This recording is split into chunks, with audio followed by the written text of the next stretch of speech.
तो प्रधानमंत्री ने नमो अस्पताल के प्रथम चरण का उद्घाटन आज किया, अब से कुछ देर पहले, और इस वक्त कार्यक्रम स्थल पर प्रधानमंत्री नरेंद्र मोदी पहुंच चुके हैं, जहां लोगों के बीच में और काफ़ी लोगों में जोश भी है और अब प्रधानमंत्री से मिलने को लेकर के उत्सुकता, प्रधानमंत्री की एक झलक पाने के लिए। और ये तस्वीर इस वक्त आपको दिखा रहे हैं, आप देख सकते हैं कि कितनी तादाद में लोग वहाँ पर इस वक्त पहुँचे हुए हैं और प्रधानमंत्री सभी का अभिवादन करते हुए नजर आ रहे हैं।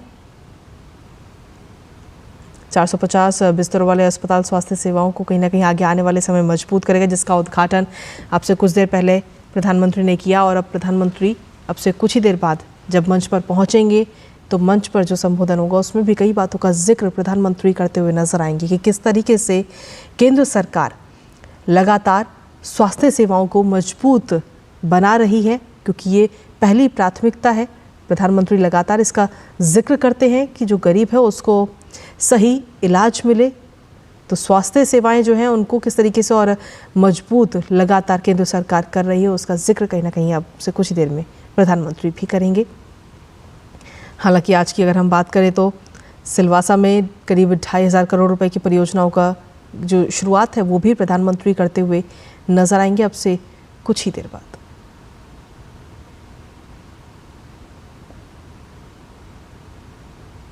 तो प्रधानमंत्री जब सिलवासा पहुंचे तो वहां पर लोगों के बीच जब प्रधानमंत्री पहुंचे तो भव्य स्वागत करते हुए सभी लोग नजर आए और किस तरीके से पुष्प वर्षा उन पर की गई, उस दौरान की ये तस्वीरें भी इस वक्त आपको दिखा रहे हैं।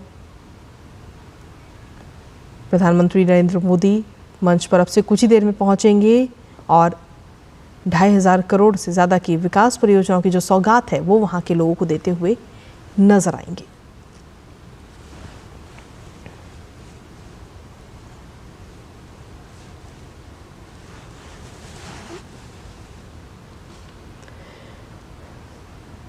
तो प्रधानमंत्री नरेंद्र मोदी सिलवासा के दौरे पर हैं और इस दौरान नमो अस्पताल का उद्घाटन करते हुए प्रधानमंत्री नरेंद्र मोदी नजर आए।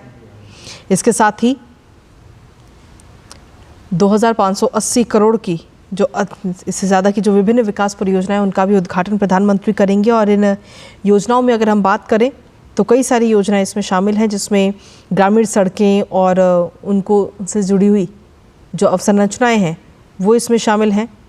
स्कूल, स्वास्थ्य और कल्याण केंद्र, साथ ही पंचायत एवं प्रशासनिक भवन, आंगनवाड़ी केंद्र, जलापूर्ति और सीवेज संबंधी अवसंरचनाएं जो हैं ये तमाम योजनाएं इसमें शामिल हैं। और इसका उद्घाटन और शिलान्यास करते हुए प्रधानमंत्री नरेंद्र मोदी अब से कुछ ही देर में नजर आएंगे। इससे पहले प्रधानमंत्री ने नमो अस्पताल के पहले चरण का उद्घाटन किया, जिसमें 450 बेड वाला ये अस्पताल है और इससे स्वास्थ्य सेवाएं जो हैं वहाँ पे वो आगे आने वाले समय में मजबूत होंगी। हर किसी को इसका लाभ मिलेगा, खास तौर पर जो आदिवासी समुदाय वहाँ पर है उसको इसका सीधे तौर पर लाभ मिलता हुआ नजर आएगा। कई विकास परियोजनाओं का उद्घाटन और शिलान्यास भी प्रधानमंत्री आज करेंगे। प्रधानमंत्री रोजगार मेले के तहत नियुक्ति पत्र भी वितरित करते हुए नजर आएंगे। विभिन्न योजनाओं के लाभार्थियों को इससे सीधा लाभ मिलेगा। PM आवास योजना शहरी लाभार्थी इससे शामिल होंगे और गिर आदर्श आजीविका योजना के लाभार्थी भी इसमें लाभान्वित होते हुए नजर आएंगे। तो सिलवासा जब प्रधानमंत्री नरेंद्र मोदी पहुंचे तो भव्य स्वागत वहां पर लोगों के द्वारा किया गया और उस दौरान की ये तस्वीरें भी इस वक्त आपको दिखा रहे हैं। और प्रधानमंत्री ने हाथ हिलाकर सभी का अभिवादन भी स्वीकार किया। तो फूल बरसाए गए प्रधानमंत्री के ऊपर, इन तस्वीरों के माध्यम से आप देख रहे हैं। अब से कुछ ही देर में प्रधानमंत्री मंच पर पहुंचेंगे और देखना होगा कि प्रधानमंत्री मंच पर जब पहुंचेंगे तो किन किन बातों का जिक्र अपने संबोधन में करेंगे, क्योंकि सीधे तौर पर हम देखें तो स्वास्थ्य सेवाओं को देश में हर एक कोने तक पहुंचाया जाए और स्वास्थ्य सेवाओं को मजबूत किया जाए, ये केंद्र सरकार की पहली प्राथमिकता है। हर गरीब को इलाज मिले, सही इलाज मिले, ये केंद्र सरकार की प्राथमिकता है। और इसी के तहत लगातार पूरे देश में स्वास्थ्य सेवाओं का विस्तार किया जा रहा है। और बात सिर्फ स्वास्थ्य की नहीं बल्कि और भी कई सारी योजनाएं आज इसमें शामिल हैं, जिसका उद्घाटन और शिलान्यास प्रधानमंत्री नरेंद्र मोदी करते हुए नजर आएंगे।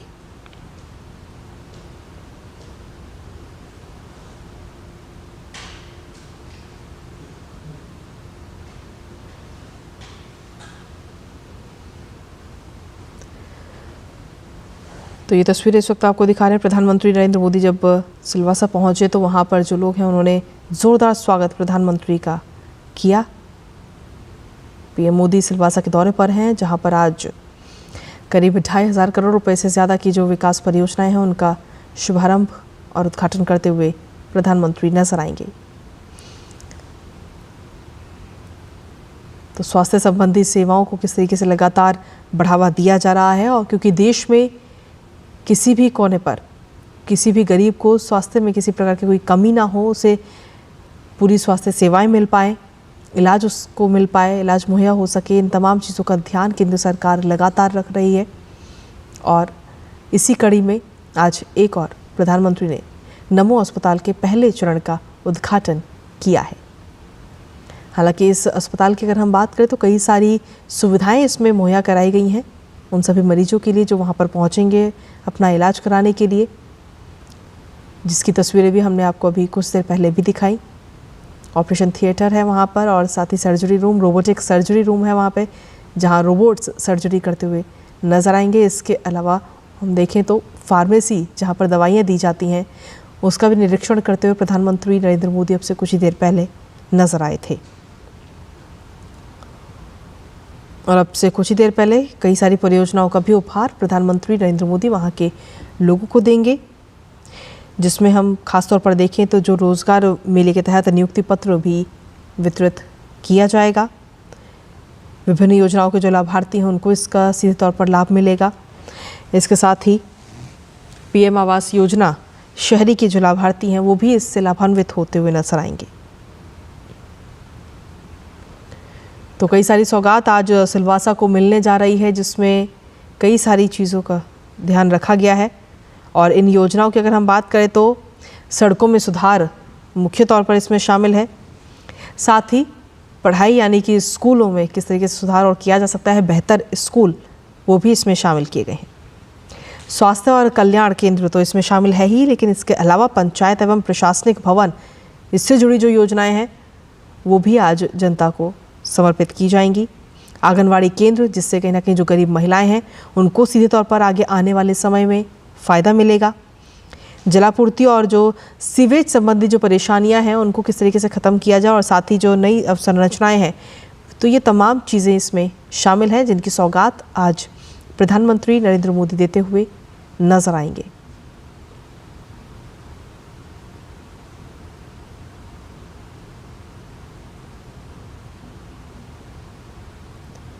तो प्रधानमंत्री नरेंद्र मोदी जब सिलवासा पहुंचे तो भव्य स्वागत उनका वहां पर किया गया। जो लोग वहां पर मौजूद थे उनके स्वागत में, और साथ ही इस दौरान फूल भी प्रधानमंत्री पर बरसा उन्होंने, और प्रधानमंत्री ने हाथ हिलाकर इस दौरान सभी लोगों का अभिवादन भी स्वीकार किया।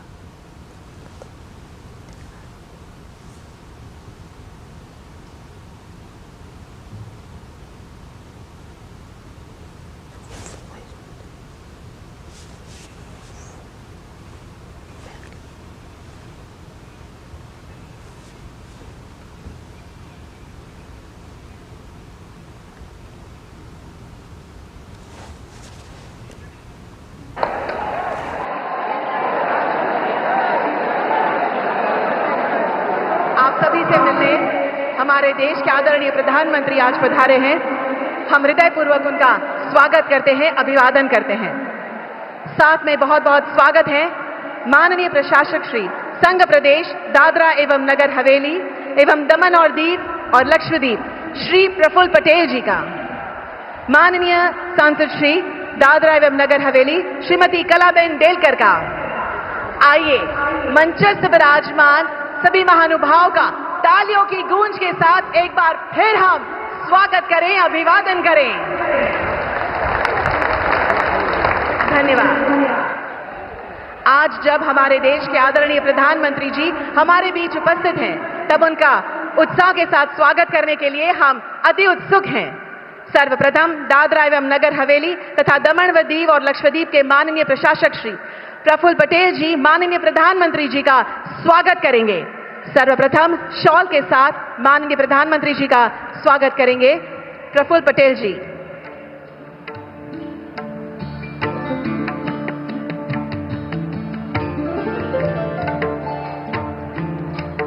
तत्पश्चात पगड़ी के साथ स्वागत करेंगे।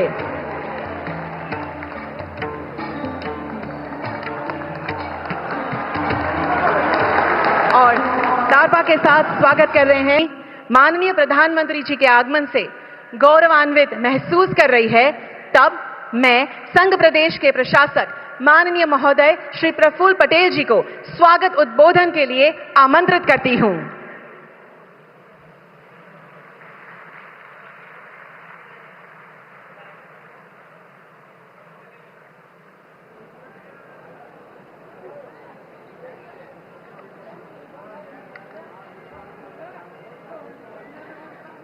भारत माता की, भारत माता की, भारत माता की। धन्यवाद। આજના આ ઐતિહાસિક અવસરે આપણી સૌની વચ્ચે ઉપસ્થિત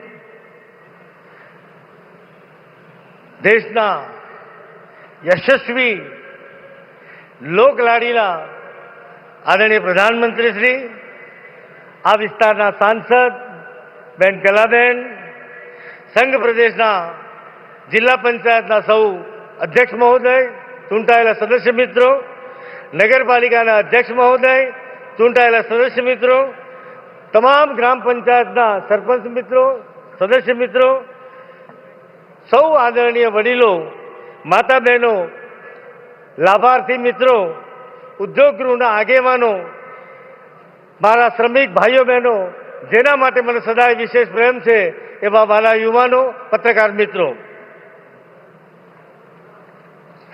આજે વિશ્વની સૌથી મોટી લોકશાહીના મહાનાયક, ભારતને વિશ્વ પટલ ઉપર નવી ઓળખ આપનાર વિશ્વ નેતા, દેશને વિકાસના શિખર તરફ લઈ જનાર ભારત માતાના પનોતા પુત્ર, આપણા સૌના પ્રેરણા સ્ત્રોત્ર અને માર્ગદર્શક યશસ્વી પ્રધાનમંત્રીશ્રીનું સંઘ પ્રદેશ વતી પ્રદેશની પાવન ધરા પર વંદન સહ અભિનંદન કરી હૃદયપૂર્વક સ્વાગત કરું છું। આજનો દિવસ સંઘ પ્રદેશ માટે એક ઐતિહાસિક અને અવિસ્મરણીય દિવસ રહેશે। આપણે સૌ ભાવ વિભોર છીએ, આનંદિત છીએ, ગર્વિત છીએ। આદરણીય પ્રધાનમંત્રીશ્રીનું સંઘ પ્રદેશમાં આગમન આપણા માટે એક ઉત્સવથી ઓછું નથી। જ્યારે પણ તેઓ આપણી વચ્ચે આવે છે ત્યારે મહેમાન નહીં, પરંતુ આપણા માર્ગદર્શક અને પરિવારના મુખિયા તરીકે આપણી સમક્ષ આવે છે। મિત્રો, આદરણીય પ્રધાનમંત્રીશ્રીએ એમના કાર્યકાળ દરમિયાન દેશ હિતને સર્વોચ્ચ પ્રાથમિકતા આપી વિકસિત ભારતના દ્રઢ સંકલ્પ સાથે વિકાસની યાત્રાનો પ્રારંભ કર્યો છે। મિત્રો, આદરણીય પ્રધાનમંત્રી શ્રી એમના કાર્યકાળ દરમિયાન એક દિવસની છુટ્ટી લીધી નથી, રજા લીધી નથી। 12 કલાક, 15 કલાક, 18 કલાક સુધી આ દેશવાસીઓ માટે પરિશ્રમની પરાકાષ્ઠા કરી। અહીંયા તો બધા પોર્ટુગીઝ પાસપોર્ટ વાળા પણ છે। તમને જેટલેટની અસર થાય છે, સાહેબે જેટલેટની પણ પરવા કરી નથી, એમને ક્યારેય એની અસર થઈ નથી। ગમે તેટલો વિદેશ પ્રવાસ કર્યો હોય, સવારે ફ્રેશ હોય। આ અથાગ પ્રયત્નના કારણે દેશને વૈશ્વિક સ્તર પર એની પોતાની ઓળખ બનાવી છે। એટલું જ નહીં, વિશ્વની ત્રીજી આર્થિક મહાસત્તા બનાવવાનો દ્રઢ સંકલ્પ કરી એના ભગીરથ પ્રયાસો પણ કર્યા છે। દેશવાસીઓના કલ્યાણ અર્થે અને અનેક યોજનાઓને સફળતાપૂર્વક લાગુ કરી એનો અમલ કરાવી દેશની દિશા અને દશા બદલી છે। આ બધી જ યોજનાઓની વાત કરીએ તો ટૂંકાણમાં બોલતા બોલતા શ્વાસ ચડી જાય એટલી યોજનાઓ છે। આ બધી જ યોજનાઓ અંતિમ પંક્તિમાં બેઠેલા મારા ગરીબ, પીડિત, શોષિત, વંચિત, આદિવાસી એમના માટેની યોજનાઓ છે। મિત્રો, આ યોજનાઓ એટલે કેટલી યોજનાઓનો પ્રારંભ કર્યો। પ્રધાનમંત્રી જન આરોગ્ય યોજના, જેને મોદી કેર કહીએ છીએ, પ્રધાનમંત્રી જીવન જ્યોતિ યોજના, પ્રધાનમંત્રી સુરક્ષા યોજના, અટલ પેન્શન યોજના, પ્રધાનમંત્રી આવાસ યોજના, ઉજ્જવલા યોજના, ઉજાલા યોજના, ઉડાન યોજના, ઓડીએફ, સ્વચ્છ ભારત અભિયાન, જલ જીવન મિશન, ડીબીટી, જન ધન યોજના, મેક ઇન ઇન્ડિયા, દીનદયાળ અંત્યોદય યોજના, પ્રધાનમંત્રી કૌશલ વિકાસ યોજના, સુકન્યા સમૃદ્ધિ યોજના, ગરીબ કલ્યાણ રોજગાર યોજના, સ્વામિત્વ યોજના, ડિજિટલ યોજના, પ્રધાનમંત્રી કિસાન સન્માન નિધિ યોજના, પ્રધાનમંત્રી ફસલ યોજના, પ્રધાનમંત્રી મુદ્રા યોજના, પ્રધાનમંત્રી પોષણ શક્તિ નિર્માણ યોજના અભિયાન, ખેલો ઇન્ડિયા, પ્રધાનમંત્રી માતૃત્વ વંદના યોજના, પ્રધાનમંત્રી વિશ્વકર્મા યોજના. મિત્રો, શ્વાસ ચડી જાય એટલી યોજનાઓનો પ્રારંભ આદરણીય પ્રધાનમંત્રીશ્રીએ આ દેશના નાગરિકો માટે કરી છે, એના પીડિત, શોષિત, વંચિત લોકો માટે કરી છે. અને મિત્રો, પરિણામ મળ્યા. આના કારણે આ યોજનાઓના લાભાર્થીઓ આ દેશના યુવાનો, જવાનો, કિસાનો, મહિલાઓ, શ્રમિકો, દલિત, પીડિત, શોષિત, વંચિત, આપણને સૌને આ યોજનાઓના લાભ મળ્યા. અને એના કારણે 25 કરોડ કરતાં વધુ ગરીબીથી ઉપર લોકો આવ્યા. આ એનું ઉત્તમ ઉદાહરણ છે. આપ સાક્ષાત આપણને એનું પરિણામ છે. મિત્રો, આની સાથે સાથે સંઘ પ્રદેશના ઉત્થાન માટે પણ આદરણીય પ્રધાનમંત્રીશ્રીની અસીમ કૃપા, એમના આશીર્વાદ અને સીધા માર્ગદર્શનના કારણે આ સંઘ પ્રદેશની દશા અને દિશા બદલાઈ છે. એટલું જ નહીં, એની તસવીર અને તકદીર બદલાઈ છે. મિત્રો, એ સમયે તો અહીંયા 12મા સાયન્સ, આર્ટ્સ, કોમર્સનું પરીક્ષાનું કેન્દ્ર પણ નહોતું. આપણી યાત્રાનો પ્રારંભ ત્યાંથી થાય છે. એની જગ્યાએ આજે એવી એક ઉચ્ચ શૈક્ષણિક સંસ્થા નહીં હોય કે જે આ સંઘ પ્રદેશમાં નહીં હોય. એનું સંપૂર્ણ શ્રેય પરમ આદરણીય પ્રધાનમંત્રીશ્રીને જાય છે. એમના થકી જ આ સંભવ બન્યું છે. મિત્રો, આજે બોર્ડના પરિણામની વાત કરીએ. મેં દિવસો પણ 10 વર્ષ પહેલાના જોયા છે. બોર્ડમાં આપણે સૌથી અંતિમ પંક્તિ શ્રેણીમાં આપણે રહેતા હતા. આજે આપણે બોર્ડમાં પ્રથમ પંક્તિમાં પહોંચી જવાનું માત્ર 10 વર્ષના ટૂંકા ગાળામાં આ સંભવ બન્યું છે. મિત્રો, ઉચ્ચ શિક્ષણની વાત કરીએ તો એક નાનકડો દ્રષ્ટાંત આપું. નર્સિંગ કોલેજની પ્લેસમેન્ટ મુંબઈની હોસ્પિટલોમાં 100% પ્લેસમેન્ટ જો કોઈનું થયું હોય તો દાદરા નગર હવેલી, દમણ દીવની નર્સિંગ કોલેજની મારી દીકરીઓના એમને ત્યાં રોજગાર મળ્યો છે. આનાથી ઉત્તમ બીજું શું હોઈ શકે? મિત્રો, શિક્ષણ માટે સંઘ પ્રદેશે વિશેષ ચિંતા કરી છે. 250 કરોડ રૂપિયાની નવી સ્કૂલો બનાવી અને બીજી 250 કરોડ રૂપિયાના ખર્ચે નવી સ્કૂલોનું બનાવવાનું આયોજન પણ કરેલ છે. પરિસ્થિતિ એ બની છે, વિદ્યાર્થી અને વાલીઓમાં શિક્ષણની ભૂખ જાગે છે. એની વિચાર બદલાયો છે, એનો સોચ બદલાઈ છે. મિત્રો, 2019માં બાજુમાં મેડિકલ કોલેજનું જ્યારે ગ્રાઉન્ડ હતું, આ જ ગ્રાઉન્ડ ઉપર આદરણીય પ્રધાનમંત્રીશ્રીએ એનો શિલાન્યાસ કર્યો હતો. મેડિકલ કોલેજનું ઉદ્ઘાટન પણ આદરણીય પ્રધાનમંત્રીશ્રીએ કર્યું. આદરણીય પ્રધાનમંત્રીશ્રી જેનું શિલાન્યાસ કરે છે એનું ઉદ્ઘાટન પણ કરે છે. જે કહ્યું તે કર્યું એ પુરવાર કરે છે. મિત્રો, આરોગ્યમાં જરૂરિયાત અને ધારાધોરણ મુજબના તમામ વેલનેસ સેન્ટર બન્યા. ખાનવેલની હોસ્પિટલ હોય, મરવડની હોસ્પિટલ હોય, પાટી ખાતે નવું આયુર્વેદિક સેન્ટર હોય, આ બધી જ સુવિધાઓ અહીંયા સંઘ પ્રદેશમાં ઉપલબ્ધ થવા જઈ રહી છે. એનાથી વિશેષ પ્રધાનમંત્રી જન આરોગ્ય યોજના મિત્રો આપણા સૌના માટે આશીર્વાદરૂપ રહી છે. બીમારીમાં કોઈની સામે હાથ લાંબો કરવો પડે, લાચારી આર્થિક સંક્રમણના કારણે કરવી પડે, આ દિવસો દૂર થયા છે. એનો સંપૂર્ણ શ્રેય માત્ર ને માત્ર આદરણીય પ્રધાનમંત્રીશ્રીને જાય છે. એમના થકી આપણને આ બીમારીમાંથી જે રાહત મળી છે એનું આ એક ઉત્તમ ઉદાહરણ છે. મિત્રો, આપણે ઘરમાં આપણા ઘરના વડીલ આપણી ફિટનેસ ઠીક ના હોય, આપણા શરીર ઉપર ફેટ વધી ગઈ હોય, ખાવામાં તેલનું પ્રમાણ વધ્યું હોય, તો મિત્રો આ ચિંતા કરવાની જવાબદારી ઘરના વડીલની. આ વડીલની ભૂમિકા આદરણીય શ્રી પ્રધાનમંત્રી શ્રી નિભાવી ફિટ ઇન્ડિયાનું એક મુવમેન્ટ ચલાવી. એટલું જ નહીં, તમારી મેદસ્વીતા ઘટે એના માટે પણ સાહેબે કહ્યું કે મહેરબાની કરીને હવે તેલ ખાવાનું થોડું ઓછું કરજો. આવી ચિંતા પણ આદરણીય પ્રધાનમંત્રીશ્રીએ કરી છે. મિત્રો, સ્વચ્છતાની વાત હોય, આવાસની વાત હોય, સ્માર્ટ સિટીની વાત હોય, તો આ 3 શહેરોમાંથી 2 શહેરોમાં સ્માર્ટ સિટીમાં સમાવેશ કરી એના વિકાસ કાર્યો ચાલી રહ્યા છે.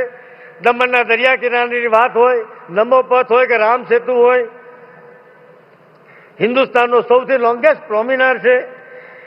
મિત્રો, એનો લાભ ટુરિસ્ટો આવવાના કારણે હોમ સ્ટે પોલિસી હોય, હોકર્સ હોય, નાના નાના વિક્રેતા હોય, એની આર્થિક સ્થિતિમાં અનેક ગણો બદલાવ થયો છે. મિત્રો, આ છેલ્લા 1 દશકામાં આદરણીય પ્રધાનમંત્રીશ્રીના કુશળ માર્ગદર્શનમાં, એમના આશીર્વાદ, એમની અસીમ કૃપાના કારણે 13,000 કરોડ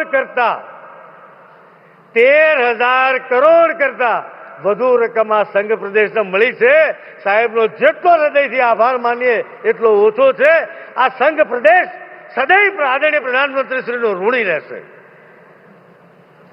મિત્રો, આ દશકામાં સંઘ પ્રદેશને નવી ઓળખ મળી, નવો આત્મવિશ્વાસ અને નવી દિશા મળી છે. આ સંઘ પ્રદેશને મોડેલ સંઘ પ્રદેશ બનાવવા માટે આપશ્રીના માર્ગદર્શનમાં સતત અમે આગળ વધી રહ્યા છીએ. આદરણીય પ્રધાનમંત્રીશ્રીના આશીર્વાદથી પ્રદેશને નવી ઊંચાઈ પર લઈ જવાનો વિનમ્ર પ્રયાસ કરવામાં આવ્યો છે. રાષ્ટ્ર નિર્માણની પ્રતિબદ્ધતા અને સમર્પણ ભાવ સાથે વિકાસ કાર્યો થઈ રહ્યા છે. 2047 સુધીમાં વિકસિત ભારતના સંકલ્પને સિદ્ધ કરવા આ નાનકડો સંઘ પ્રદેશ દેશની પ્રગતિમાં મહત્વપૂર્ણ યોગદાન આપી રહ્યો છે. આવી જેને આપણા માટે તમામ સુવિધાઓ ઉપલબ્ધ કરાવી છે. અરે, ઉદ્યોગગૃહો અહીંયાથી પલાયન થવાની સ્થિતિમાં હતા, એની જગ્યાએ વાતાવરણ બદલાઈ ગયું. અહીંયા જે હયાત ઉદ્યોગો છે એનું એક્સપાન્શન વધ્યું, નવા ઉદ્યોગો આવવા લાગ્યા, નવા ઉદ્યોગમાં યુવાનોને રોજગાર મળવા લાગ્યો. બહેન દીકરી રાતે આજે 12 વાગે કોઈ પણ જાતના ભય વગર દમણ દીવ કે સેલવાસામાં મુક્ત રીતે ફરી શકે છે. આ સુરક્ષાનો માહોલ આદરણીય પ્રધાનમંત્રીના આશીર્વાદથી બન્યો છે. આવા આપણા સૌના લાડીલા નેતા યશસ્વી પ્રધાનમંત્રીશ્રીનું ફરી એક વખત આ ધરતી ઉપર હૃદયપૂર્વક સ્વાગત કરું છું, વંદન કરું છું, અભિનંદન કરું છું. મારી સાથે 2 હાથ ઊંચા કરી, મુઠ્ઠી બંધ કરી અને આદરણીય પ્રધાનમંત્રીશ્રીનું પુનઃ સ્વાગત કરીશું. ભારત માતા કી, ભારત માતા કી, ભારત માતા કી. ધન્યવાદ.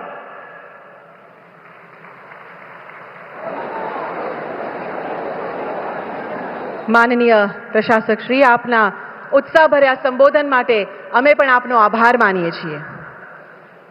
अब वह ऐतिहासिक क्षण आ चुका है जब माननीय प्रधानमंत्री जी विकास परियोजना का शिलान्यास और लोकार्पण करेंगे।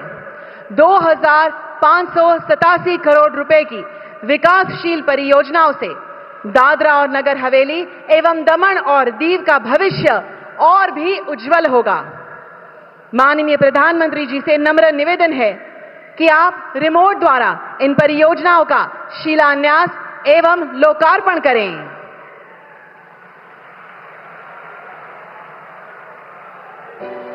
केंद्र शासित प्रदेश में विभिन्न परियोजनाओं का लोकार्पण।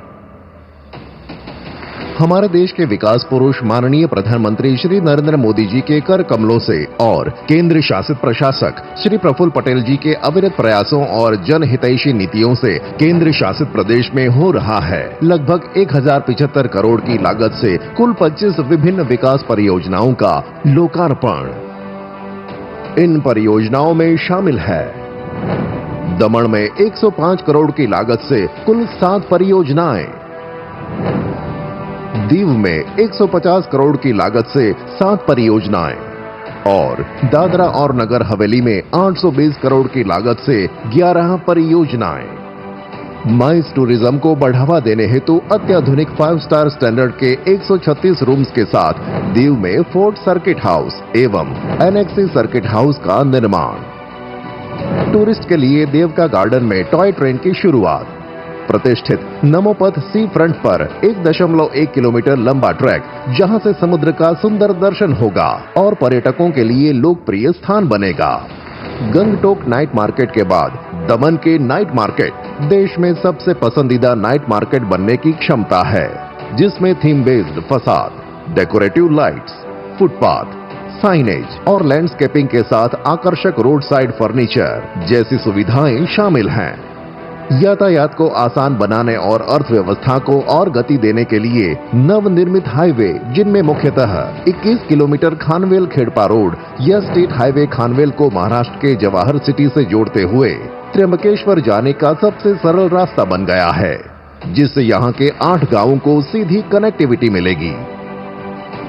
इसके अलावा डोकमारडी जंक्शन पर फ्लाईओवर ब्रिज का निर्माण, बच्चों को उन्नत शिक्षा का माहौल देने के लिए नए स्कूल, 40 आंगनवाड़ी केंद्र और आधुनिक सुविधाओं से युक्त शिक्षण संस्थान, शुद्ध पेयजल की आपूर्ति के लिए modernisation of water supply system, Daman में नए पुलिस हाउसिंग क्वार्टर्स, दीव में सेवा भवन, एसपी ऑफिस सिलवासा और 26 पंचायत घर।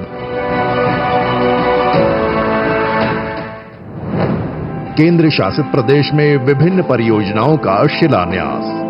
केंद्र शासित प्रदेश में लगभग 1512 करोड़ की लागत से कुल 37 परियोजनाओं का शिलान्यास होने जा रहा है। दमन में 510 करोड़ की लागत से कुल 13 परियोजनाएं, दीव में 83 करोड़ की लागत से 4 परियोजनाएं और दादरा और नगर हवेली में 919 करोड़ की लागत से 20 परियोजनाएं। इन परियोजनाओं में शामिल है दमन में बेहतर स्वास्थ्य सुविधाओं के लिए 300 बेड्स की क्षमता वाले मरवड़ हॉस्पिटल के ब्लॉक 4 का निर्माण और दादरा एवं नगर हवेली में खानवेल सब डिस्ट्रिक्ट हॉस्पिटल का विस्तृतीकरण। आवागमन को तेज और सुगम बनाने के लिए दमन में नेशनल हाईवे 848B को चौड़ा करने एवं सुधार करने का काम। दीव में घोघला के विकास के लिए यहां 235 इंटरनल स्ट्रीट रोड्स का निर्माण, जहां ब्लू फ्लैग सर्टिफाइड घोघला बीच भी है। अथलटी जंक्शन पर फ्लाईओवर ब्रिज का निर्माण। शिक्षा के क्षेत्र में केंद्र शासित प्रदेश में आमूलचूल परिवर्तन हुआ है।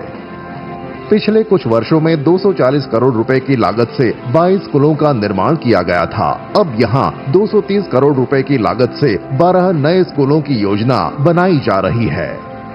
नानी दमन और उसके आसपास के गांवों में 93 किलोमीटर लंबे सीवर नेटवर्क के साथ 20 MLD के STP का कार्य, जिसके तहत कुल 13,088 घरों में सीवर कनेक्शन प्रदान किए जाएंगे।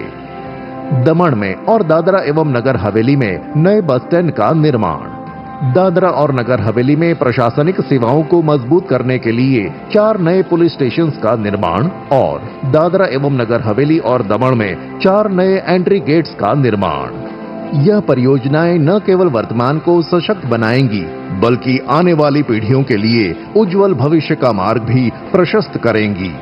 केंद्र शासित प्रदेश, नया भारत, विकसित भारत।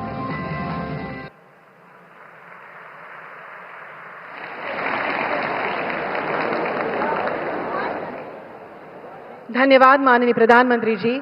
आपकी दूरदृष्टि और संकल्पना से ये विकास कार्य न केवल संघ प्रदेश के नागरिकों के जीवन को सुगम बनाएंगे, बल्कि हमारे प्रदेश को प्रगति की नई दिशा में आगे ले जाएंगे।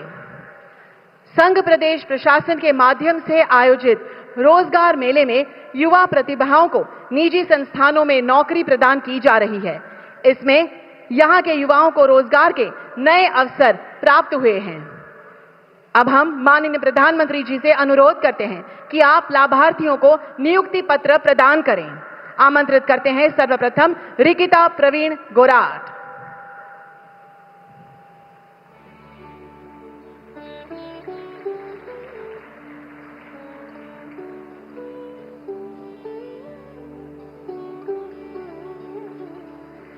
मीनाक्षीबेन देवजी भाई धांगड़ा,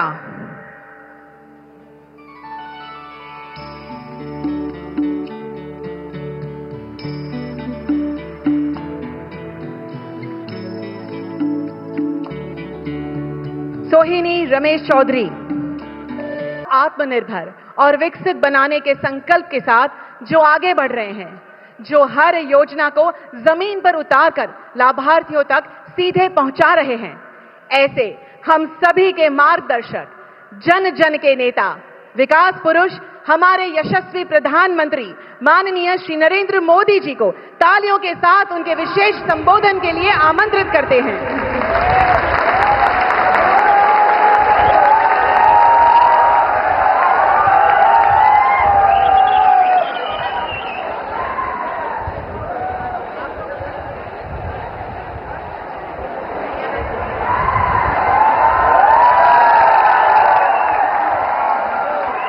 दादरा और नगर हवेली, दमन और दीव के एडमिनिस्ट्रेटर श्री प्रफुल्ल, अनेक परियोजनाओं का शिलान्यास और लोकार्पण किया गया है। Infrastructure, connectivity, health care, education और टूरिज्म, यानी एक प्रकार से हर क्षेत्र से जुड़े ढेर सारे प्रोजेक्ट इस क्षेत्र के विकास को और गति देंगे, यहां नए अवसर पैदा होंगे। मैं आप सभी लोगों को इन परियोजनाओं के लिए बहुत बहुत बधाई देता हूं।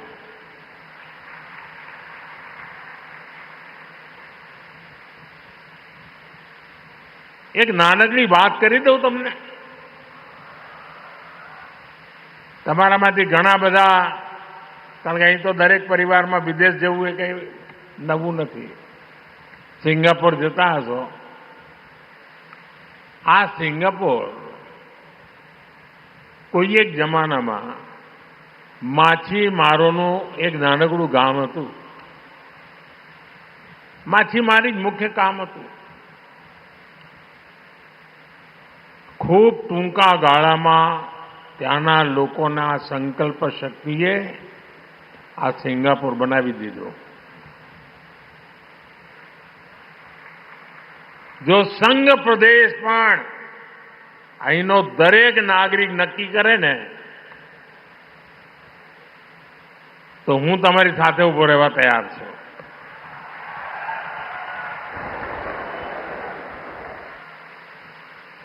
પણ તમારે ચાલવું પડે, પછી એવું નહીં। साथियों, दादरा और नगर हवेली, दमन और दीव हमारे लिए केवल एक केंद्र शासित प्रदेश नहीं है। ये संघ प्रदेश हमारा गर्व है, हमारी विरासत भी है। इसलिए हम इस प्रदेश को एक ऐसा मॉडल स्टेट बना रहे हैं जो अपने समग्र विकास, होलिस्टिक डेवलपमेंट के लिए जाना जाए। मैं चाहता हूं ये क्षेत्र जाना जाए अपने हाई टेक इंफ्रास्ट्रक्चर के लिए, ये क्षेत्र जाना जाए आधुनिक स्वास्थ्य सेवाओं के लिए, यह क्षेत्र को जाना जाए वर्ल्ड क्लास एजुकेशन इंस्टीट्यूट्स के लिए। यहां की पहचान हो अपने टूरिज्म से, ब्लू इकोनॉमी से। यहां की पहचान बने यहां की औद्योगिक प्रगति, युवाओं के लिए नए अवसर, महिलाओं की भागीदारी और चौतरफा विकास। भाइयों, बहनों, प्रफुल्ल भाई पटेल की मेहनत और केंद्र सरकार के सहयोग की वजह से हम अब इस लक्ष्य से बहुत दूर नहीं है। बीते 10 वर्षों में हमने मिलकर इस दिशा में तेजी से काम किया है। हमारा सिलवासा और ये संघ प्रदेश विकास के मामले में देश के नक्शे पर एक अलग पहचान के साथ उभर रहे। दादरा और नगर हवेली, दमन और दीव ये कई योजनाओं में सैचुरेशन की स्थिति में पहुंच गए। जीवन के हर आयाम में हर जरूरत के लिए सरकार की योजना का लाभ हर लाभार्थी को मिल रहा है। आप देखिए, one nation one ration card से हर व्यक्ति को भोजन की गारंटी मिली है। जल जीवन मिशन से हर परिवार तक पीने का साफ पानी पहुंच रहा है। भारत नेट से डिजिटल कनेक्टिविटी मजबूत हुई है। पीएम जनधन ने हर परिवार को बैंकिंग सेवाओं से जोड़ा है। पीएम जीवन ज्योति बीमा और पीएम सुरक्षा बीमा योजना का लाभ हर लाभार्थी को मिल रहा है। इन योजनाओं की सफलता ने यहां के लोगों को विश्वास से भर दिया है। सरकार की योजनाओं से उनके जीवन में जो सकारात्मक बदलाव आए हैं, उसके व्यापक प्रभाव दिख रहे हैं। अब हमारा प्रयास यह है कि स्मार्ट सिटीज मिशन, समग्र शिक्षा और पीएम मुद्रा जैसी योजनाओं में भी 100% 100% सैचुरेशन हासिल करें।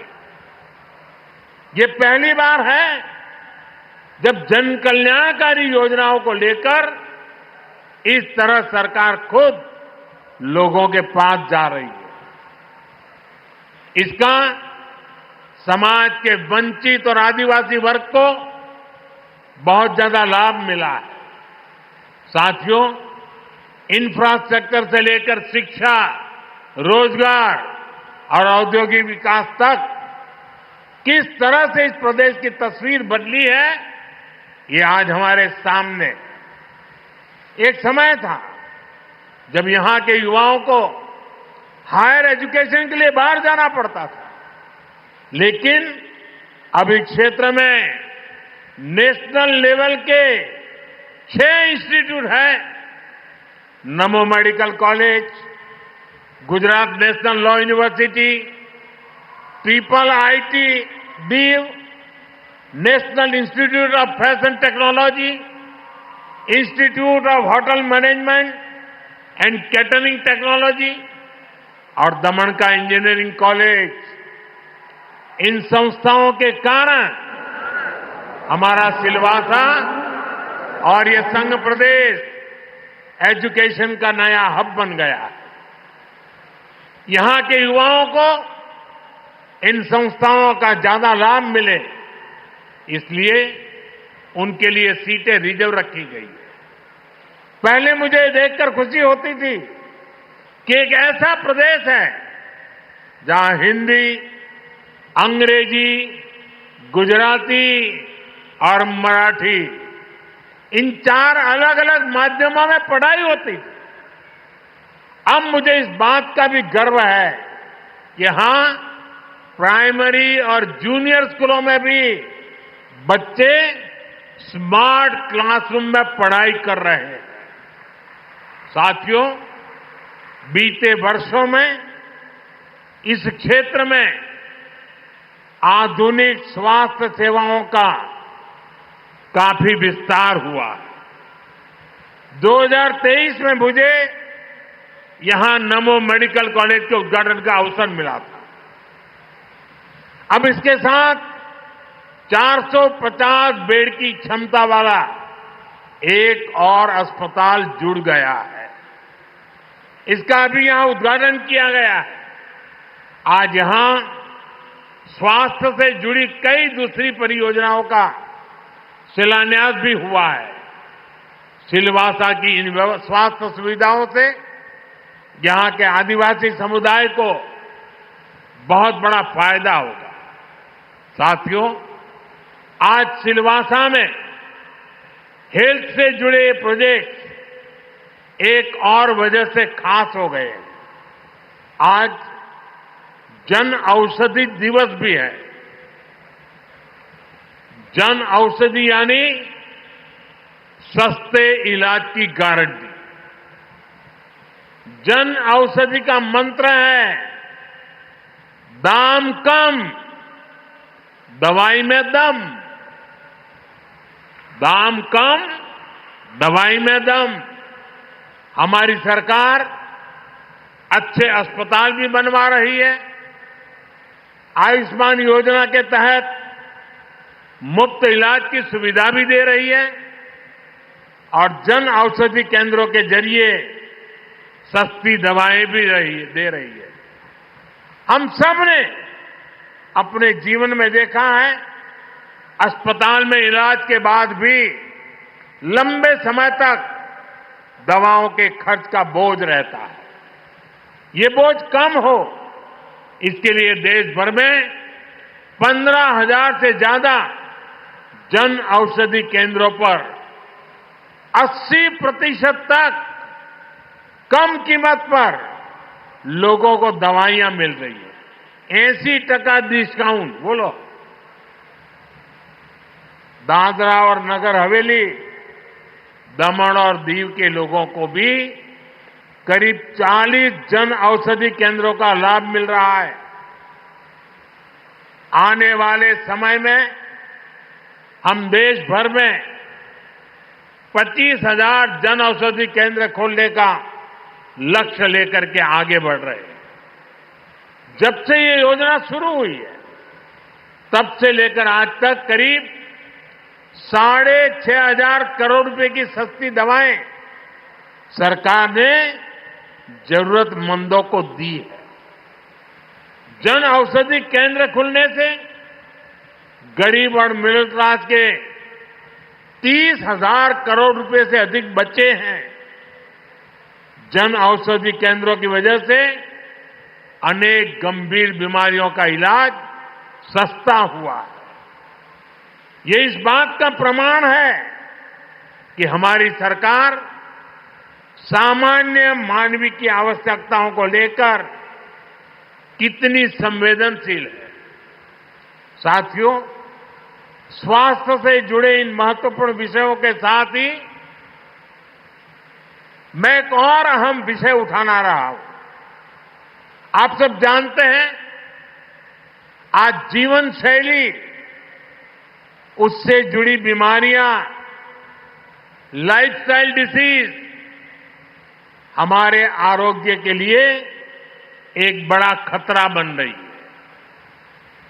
एक ऐसी बीमारी है मोटापा, ओबेसिटी। एक कुर्सी पर बैठ भी नहीं सकते। આજુબાજુ જોવાનું નહીં હો। આ નહીં તો પછી મેં કહ્યું એટલે બધા આજુબાજુ જોતે કે મારી બાજુમાં વધારે વજનવાળા કોણ બેઠા છે।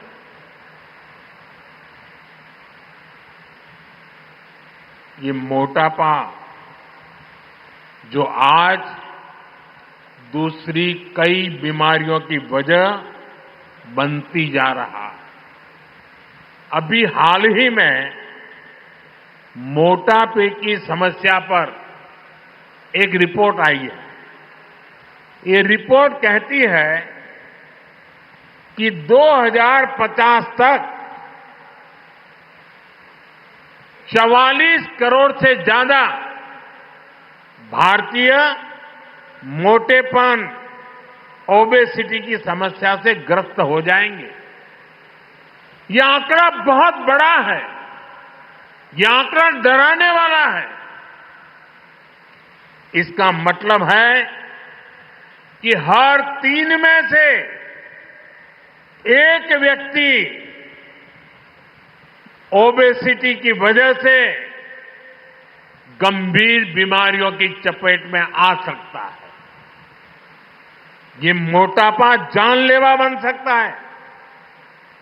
यानी हर परिवार में कोई एक व्यक्ति ओबेसिटी का शिकार होगा।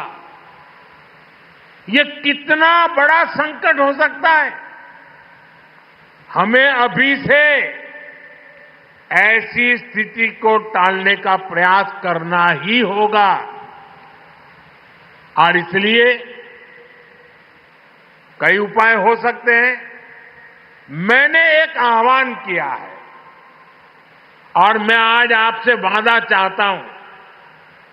ये हॉस्पिटल तो अच्छा बना है, लेकिन मैं नहीं चाहता हूं कि आपको अस्पताल जाने का मुसीबत आ जाए। भले अस्पताल खाली रहे, आप लोग तंदुरुस्त रहे। मैं एक आपसे काम करना चाहता हूं। आप करेंगे? जरा हाथ ऊपर करके बताइए, करेंगे? મને એક વચન આપશો તમે કરશો? બધા જરા હાથ ઉપર કરીને કો કરશો? 100% કરશો? આ શરીરનું વજન વધા કરે ને જાડા જાડા થતા જઈએ ને, એમાંથી બચવા માટે એક નાનકડો ઉપાય। हम सभी को अपने खाने के तेल में 10% की कटौती करनी चाहिए। हमें हर महीने 10% कम तेल में काम चलाने का प्रयास करना है। यानी हर महीने जितना खाने का तेल लेते हैं, अभी से 10% कम खरीदना तय कर लो। बोलो 10% तेल ओछું વાપરવાનો વચન આપો છો? બધા હાથ ઉપર કરીને બહેનો કે ખાસ તો ભલે ઘરમાં ठपको खाओ पड़े, पर ओछू करशो? पक्को? मोटापा कम करने की दिशा में ये एक बहुत बड़ा कदम होगा। इसके अलावा हमें एक्सरसाइज को अपने जीवन का हिस्सा बनाना होगा। अगर आप हर रोज कुछ किलोमीटर पैदल भी चलते हैं, संडे ऑन साइकिल ये भी करते हैं, तो बहुत बड़ा फायदा होगा। અને તમને તો જો મેં 10% તેલ ઓછું કરવાનું કહ્યું છે, બીજું કશું ઓછું કરવાનું નથી કહ્યું પાછું। નહીં તો તમે એમ કહો કે સાહેબે તો કહ્યું હાજે 50% ઓછું કરો, તો તમે મને છેલ્લી વાત બોલાવો જ નહીં। આ દેશ विकसित भारत के संकल्प को सिद्ध करने में जुटा है। हमें याद रखना है कि एक स्वस्थ देश ही ऐसे लक्ष्य को हासिल कर सकता है। इसलिए दादरा और नगर हवेली, दमन और दीव, ये संघ प्रदेश के लोगों से भी कहूंगा, अगर आप खाने के तेल में कटौती करते हैं, अपने को फिट रखते हैं, तो ये विकसित भारत की यात्रा में आपका एक बड़ा योगदान होगा। साथियों, जिस प्रदेश के पास विकास का विजन होता है, वहां अवसरों का निर्माण भी तेजी से होता है। इसलिए पिछले 1 दशक में एक क्षेत्र एक इंडस्ट्रियल सेंटर के रूप में उभरा है। और इस बार बजट में हमने मिशन मैन्युफैक्चरिंग एक बड़ा काम हाथ में लिया है, जिसका सबसे ज्यादा लाभ यहां हो सकता है। पिछले 10 वर्षों में यहां सैकड़ों नए उद्योग शुरू हुए, कई उद्योगों का विस्तार हुआ है, इसमें हजारों करोड़ रुपए का निवेश हुआ है। ये उद्योग स्थानीय लोगों को बड़े पैमाने पर रोजगार के अवसर दे रहे हैं। हम ये भी सुनिश्चित कर रहे हैं कि रोजगार के इन अवसरों का ज्यादा से ज्यादा लाभ हमारे आदिवासी समाज को, ट्राइबल साथियों को मिले। इसी तरह एससी, एसटी, ओबीसी महिलाओं को सशक्त बनाने के लिए यहां गिर आदर्श आजीविका योजना को भी लागू किया गया है। यहां छोटे डेयरी फार्म की स्थापना से रोजगार के नए अवसर भी बने हैं। साथियों, रोजगार का एक बहुत बड़ा माध्यम पर्यटन भी है। यहां के बीच और यहां की समृद्ध विरासत बड़ी संख्या में देश विदेश के पर्यटकों को यहां ला रहे हैं। दमन में राम सेतु, नमोपथ और टेंट सिटी के विकास से इस क्षेत्र का आकर्षण बढ़ा है। दमन का नाइट मार्केट भी पर्यटकों को खूब पसंद आ रहा है। यहां एक विशाल पक्षी विहार का निर्माण किया गया है। दुधनी में इको रिसोर्ट बनाने की तैयारी है। दीव में समुद्री तट पर कोस्टल प्रोमेनेड बीच डेवलपमेंट का काम भी किया जा रहा है। 2024 में दीव बीच गेम्स का आयोजन हुआ था, जिसके बाद से लोगों में बीच गेम्स का आकर्षण बढ़ा है। ब्लू फ्लैग मिलने के बाद दीव का घोघला बीच भी एक लोकप्रिय पर्यटन स्थल बन गया है। और अब तो दीव जिले में केबल कार का विकास किया जा रहा है। ये भारत का पहला ऐसा हवाई रोपवे होगा जिसके माध्यम से अरब सागर का शानदार व्यू देखने को मिलेगा।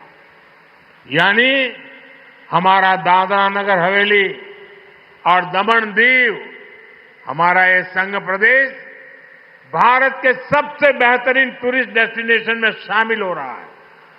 साथियों, यहां जो कनेक्टिविटी के काम हुए उनकी भी इसमें बड़ी भूमिका है। आज दादरा के करीब बुलेट ट्रेन का स्टेशन बन रहा है।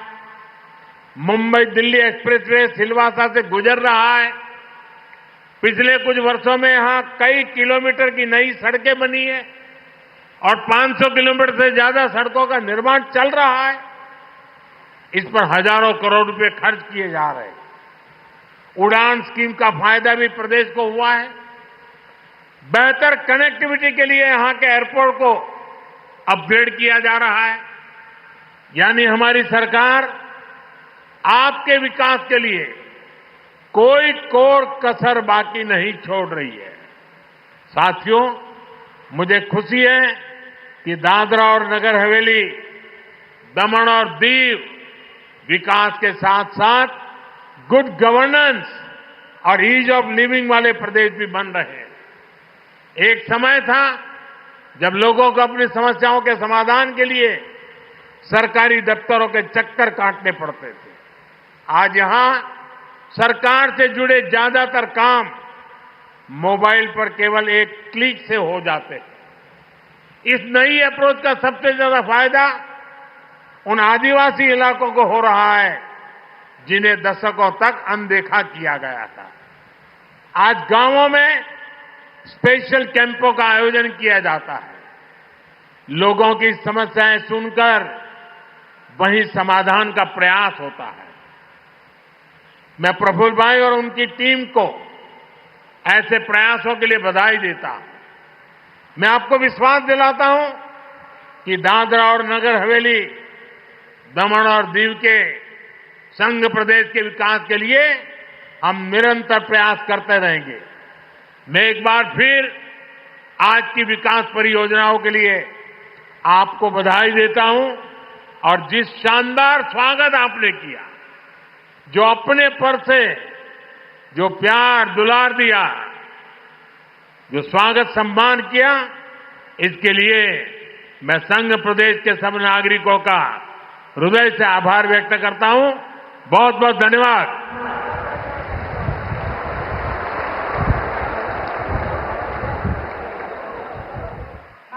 प्रधानमंत्री जी, आपकी प्रेरणादायक वाणी से न केवल यहां उपस्थित सभागण बल्कि पूरे देशवासियों में एक नई ऊर्जा और नया जोश मिला है। आइए तालियों के साथ खड़े होकर एक बार पुनः माननीय प्रधानमंत्री जी का धन्यवाद करते हैं और उन्हें फिर से इस प्रदेश में आने के लिए आमंत्रित करते